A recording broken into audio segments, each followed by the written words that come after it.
கடுகு, உளுத்தம் பருப்பு, சீரகம், உப்பு.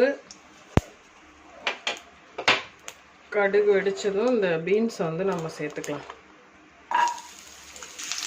இது வந்து மிக்ஸ் பண்ணிவிட்டு அடுப்பை சிம்மில் வச்சுட்டு நம்ம வந்து மூடி வச்சிட்டோம்னா அது வெந்துடும். அதுக்கப்புறம் நம்ம வந்து ஒரு ஆஃப் பாயில் வரும்போது நம்ம இது சேர்க்க போகிறோம். அதில் சாம்பார் பொடியும், குழம்புக்கு யூஸ் பண்ணுற மிளகாத்தூளும், கொஞ்சோண்டு கரம் மசாலா இதெல்லாம் சேர்த்துட்டு நம்ம சாதம் நெய் விட்டு இதில் பிசைஞ்சு கொடுத்துட்டோம்னா லஞ்ச் பாக்ஸுக்கு ஓவர் ஆகிடும் பசங்களுக்கு.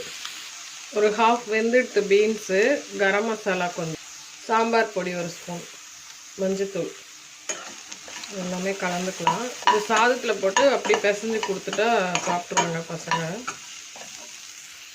சுடு சாதத்தில் நெய் விட்டுருக்கேன். கறி ரெடி ஆகிடுது. மார்னிங்கில் வந்து ரொம்ப சீக்கிரம் நமக்கு குயிக்காக ரெடி ஆகிடும் இந்த ரெசிபி. ட்ரை பண்ணி பாருங்கள். தேங்க்யூ.